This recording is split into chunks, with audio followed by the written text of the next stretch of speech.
Hey there. Good evening. This is Kathy Beatty with Divorce Support Anonymous coming to you on a Friday night, as I do most Friday nights, just to jump into your life to give you some encouragement, some hope, some tips, some tools, and some resources if you need them. And I know you need them because I went through my own divorce 28 years ago.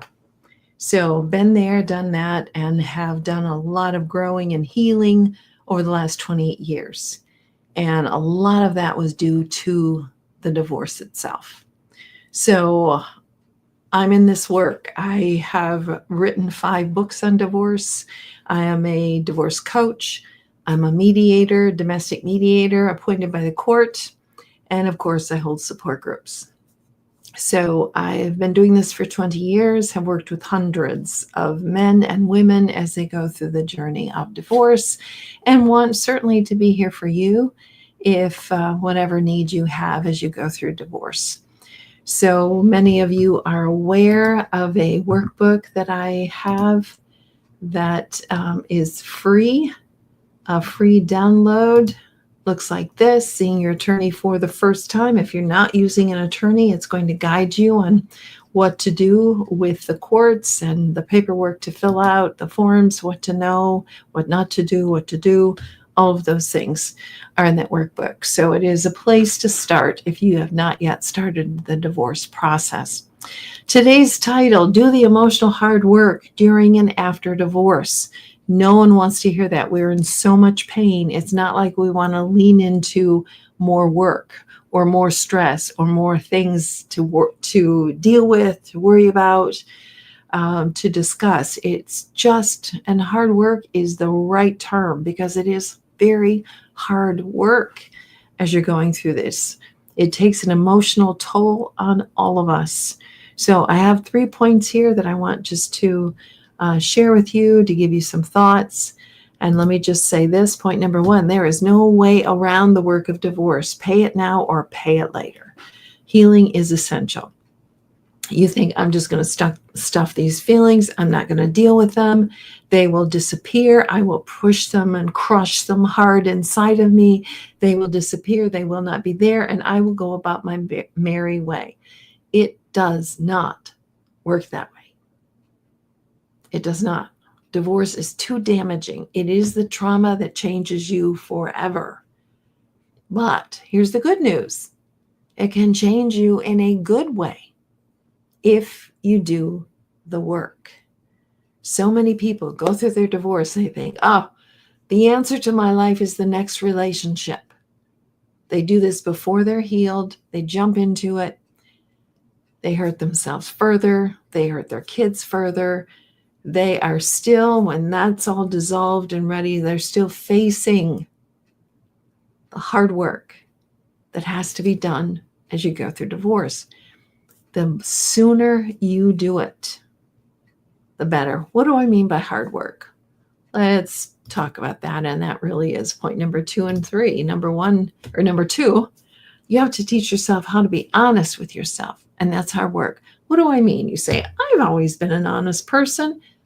Very true. But many of you have turned your emotional selves into a pretzel just to survive the last relationship, to survive the marriage. You have had to tell yourself so many different stories just to get through. And I don't know what those areas are. I could give you a list of them that I have seen.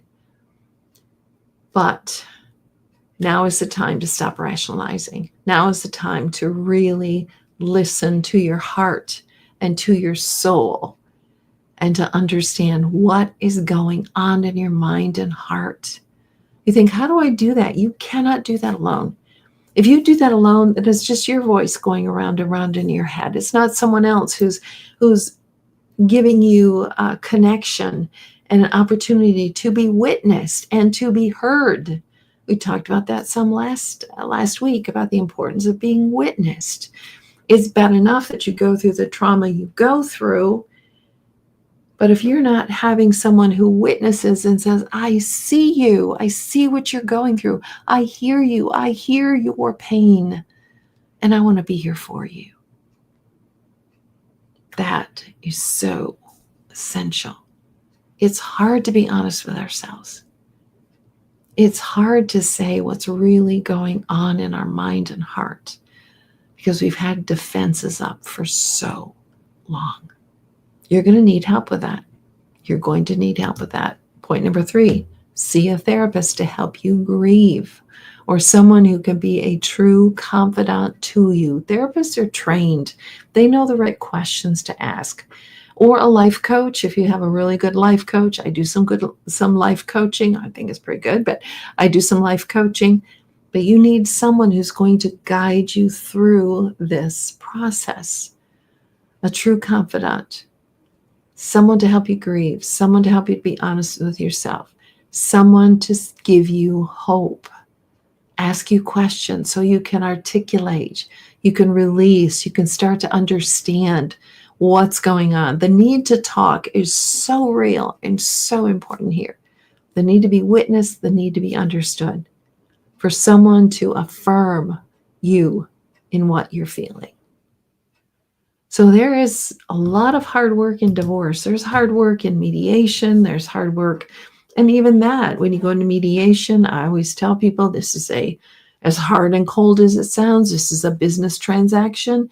Keep your emotions out of it. Don't come in here to punish the other person. That's hard mental work. But if you're not finding a spot for your emotional release of what's going on with you, you're going to bring it into the mediation. You're going to spend more hours dealing with stuff. You're not going to be effective. Not to mention how much cost is involved when you've got an attorney and a mediator and the other party's attorney there. You've got 3 people you're paying. That's not the place to be venting all this stuff out. So find the correct place. That's part of the hard work. Where do I find the spot, the place where I can just vomit all of this garbage that's inside of me? Okay. Have I made my point? Do this work. Oh, let me just say, if you don't do this work, what's going to happen? You're going to find yourself in the next relationship, or, as I use the term, and I heard this somewhere else, you're going to bleed on people who did not cut you. You're going to hurt people around you that had nothing to do with your pain and agony. And most likely, if you have children, it's going to be your children. So do your work. You cannot do it alone. You just can't. Some scripture verses just to give us something to think about, and of course some truth along the way. This one, Psalms 139. You may be very familiar with it, but it's a really good one to apply now. Search me, God, and know my heart. Test me and know my anxious thoughts. See if there is any offensive way in me, and lead me in the everlasting way. See if there is any offensive way in me. Lord, show me my heart. Help me examine this. Help me to see the truth of the situation. Let's see. I have another one here. Keep me from lying to myself. I had a phone call right now, which I can't take. Keep me from lying to myself. Give me the privilege of knowing your instructions. I've chosen to be faithful. I cling to your laws. Keep me from lying to myself. This verse in Psalm, when David was expressing, Lord, keep me honest, keep me on the right track. Help me to see the truth here in this situation. And then, of course, Psalm 119:29 is, keep me from deceitful ways. Be gracious to me and teach your law. We need the truth. We need to be honest with what we're dealing with what we're facing. How do we do that? How do we do that? We do the work. Do the honest work. I hope this has been of help. I say this out of total love of what you're going through, that you know that you've got to do this work so that you can work on your healing and you can begin to move forward and create that beautiful life on the other side of divorce. This is Kathy Beatty. walking with you every step of the way through the trauma and after the trauma of divorce. Have a good evening.